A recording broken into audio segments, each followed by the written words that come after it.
Welcome to the Tactical Dad podcast. I'm your host, Matthew Cook, and I am the Tactical Dad. In this episode 62, we are talking practice, shooting practice. How can you get better as a shooter? How can you improve your shooting skills? How can you improve your tactical, home defense, protective skills? Specifically, shooting a gun, firing a gun. Now, I'm no expert in the technical aspect of shooting, handling a firearm and pulling the trigger, controlling the trigger, controlling the gun itself, controlling the gun and controlling any gun in general. I am no expert at that. But what I am is an expert in motor learning. I've spent the last 15 to 20 years deep in motor learning in sports. So I understand how the body, the brain, all work when it comes to movement, generating skilled movement, generating movement in a way that is seamless, repeatable towards a goal. My expertise runs deep in this very specific area. So this subject can go so deep. I can talk about this for days. I've spoken on stages across the world, institutions, organizations across the world about this specific niche to help different athletes improve their skills in their domains. So I could talk for a long time. So I think we're going to do a whole bunch of episodes on improving your skills, because there's so many elements to it, and there's so many different strategies and tactics you can use to improve your motor skills, your ability to move your body in a way that generates movement towards a goal, which is shooting a gun and obviously hitting a target. Or it might be, for example, if you think, because a lot of people have said in the past that whatever the sport was that I was sharing this information on, the response was always, well, this sport's different. Well, this is a little different to most sports. Most sports are like reactive sports, or this sport is you activate the movement, which is that's very, very true, but it's irrelevant when it comes to motor learning, because both of them things still fall into the motor learning category.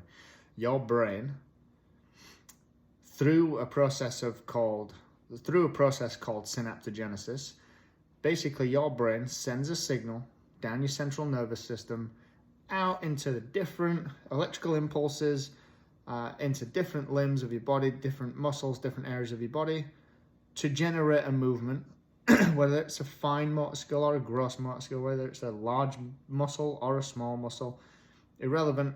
Your brain is telling your body to move, and then the strength and the depth of those connections within your brain and through your body will directly indicate how well you will do that move, whether it's kicking a soccer ball, hitting a tennis ball with a racket, throwing a pitch as a baseball player, being the batter and batting a ball that's coming at you from the pitcher, whether it's hitting a golf ball, whether it's shooting a gun, whether it's throwing a javelin, whether it's hitting a volleyball.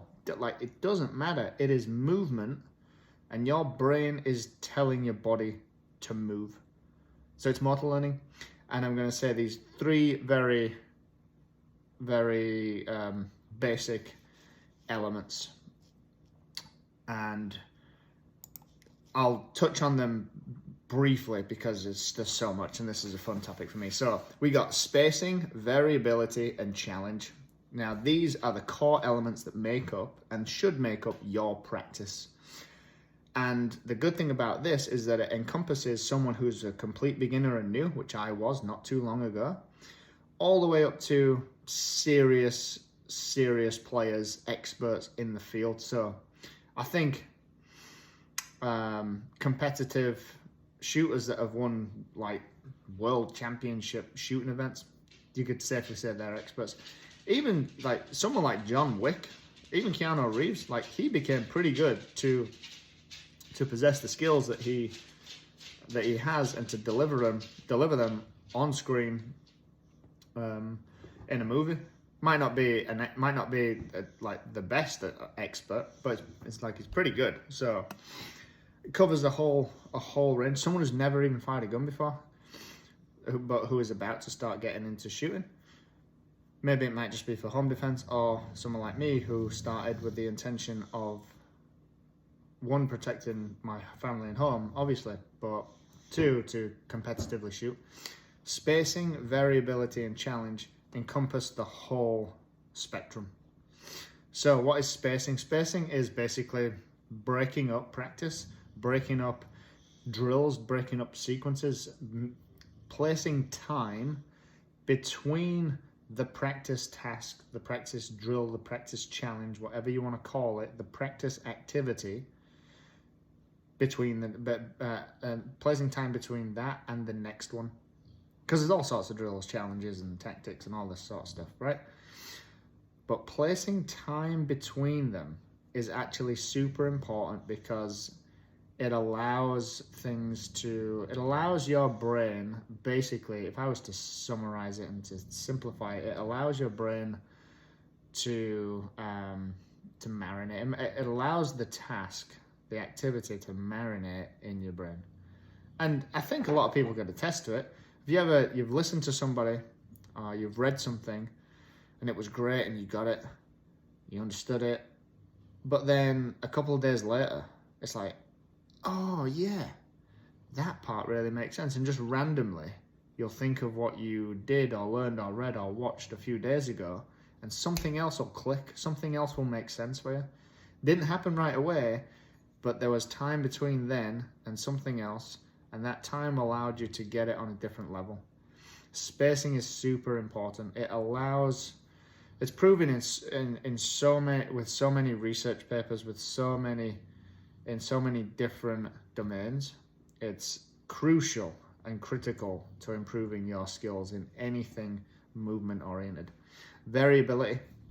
I think one of the greatest quotes is, repetition is the mother of all skill.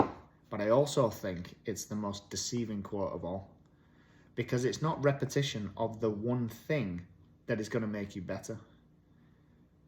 It is repetition of the whole part of the whole process that will make you better. So if you practice let's just say you practice dry fire in an empty room, no sound, no nothing, just you and your gun and your magazine loaded with dry fire rounds, and you point your gun, no, just you. So the environment is very controlled, and you just pull the trigger. And you do that, and you do that, and you do that, and you do that for thousands of hours. You'll become great at that one thing. In that environment, in that place, under those conditions. But you're never going to be where you actually want the skills that you're developing to show up and to come out, isn't going to be in that kind of environment. So you end up contextualizing your learning to that one place. So you need variability to learn on a different level, so your brain can consider and adapt and adjust to the subtle differences in environments, in temperatures, in lighting, in all these external factors that you can't control. You need to practice with variability so your brain and body can adapt to that. Oh, we're at 9 minutes already. All right, last one real quick, and then we can go into this with way more episodes. Challenge. So the challenge is very important depending on what level you're at. If you're a complete beginner, the first time you've ever picked up a gun, you probably don't want to get thrown into a 3-gun competition, because it's way too challenging. You don't know what to do. You don't even know how to load the gun. Never mind, use 3 different guns, load, unload, walk around a course, shoot around corners and hit targets that are so many yards apart and far away. It's going to be so challenging that it's not going to be helpful. So the point of challenge has to match the level closely match the level of the person. Slightly outside the comfort zone, slightly more challenging. So finding the right challenge point is important. It's important for you to know as someone that's learning. It's important for a teacher to know whilst teaching. So we've got those 3 things that will help you become a better shooter, and we can go way more into it specifically with drills and exercises and ideas and examples, because this is what I can go really deep into. Not the technical aspect, that might take me a few years to get to that. But spacing, variability, and challenge, they are the 3 elements for you to improve your skills shooting any of your guns. Thanks for joining me. We'll be back next time with some more on practice.